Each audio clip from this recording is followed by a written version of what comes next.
Habari zenu. Leo nakwenda kuwaletea visa ambayo ni rahisi ya kuingia nchini Canada. Watu wengi wameniuliza sana maswali, ni visa ipi rahisi ya kuingia Canada. Kwa hiyo fuatana na mimi mwanzo mpaka mwisho ujue ni visa gani itakayo kufanya uingie nchini Canada. Kabla ya kusikiliza, subscribe hapo chini kisha bonyeza alama ya kengele na kila video inayokuja utakuwa kwanza kuiona. Share, like, comment, share kwa wengine ili waendelee kujifunza vitu vizuri kutoka kwangu. Usisahau kubonyeza alama ya subscribe ili kila video inayokuja utakuwa kwanza kuiona. Visa ambayo ni rahisi ya kuingia nchini Canada ni visa ya work visa. Hii visa ni rahisi kuliko visa zote. Kwa sababu kwa nini nasema ni rahisi? Hii visa kuna vitu, yani kuna kazi uta-apply online. Ukishajaza kazi online, yani ndo visa rahisi kuliko visa zote. Ukishajaza kazi online, utalipiwa nauli, utalipiwa tiketi, utalipiwa makazi, utalipiwa visa, utalipiwa kila kitu. Yani ndo maana ina urahisi hii visa. Na ubalozini hutaulizwa maswali mengi, yani ambao ni magumu kuliko maswali ya visa zingine. Yani mwajiri wako ataandaa kila kitu kule, atawasiliana na ubalozi, kila kitu atakifanya kule. Tiketi zako, kila kitu.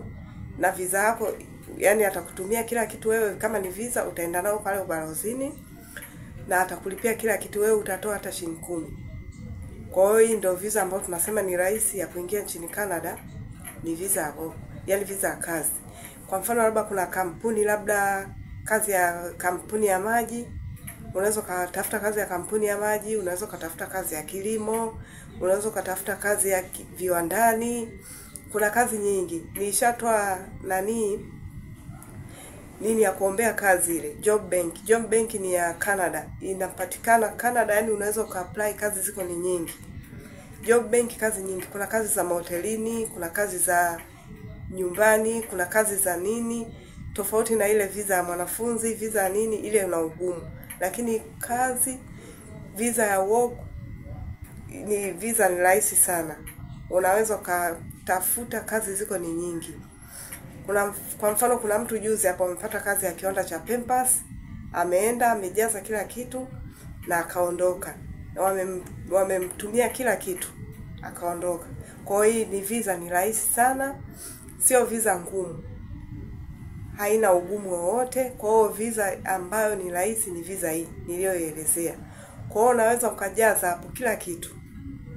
Ukaomba ukajaza kila kitu, wao wakakutumia kila kitu. Wewe utashughulika na chochote. Wakikutumia kila kitu, mshahara wao watakuwa nakukata kwenye mshahara wako na kukata kidogo kidogo kama nilivyoelezea video zile za nyuma. Utakatwa kidogo kidogo kulingana na kiasi walichotumia.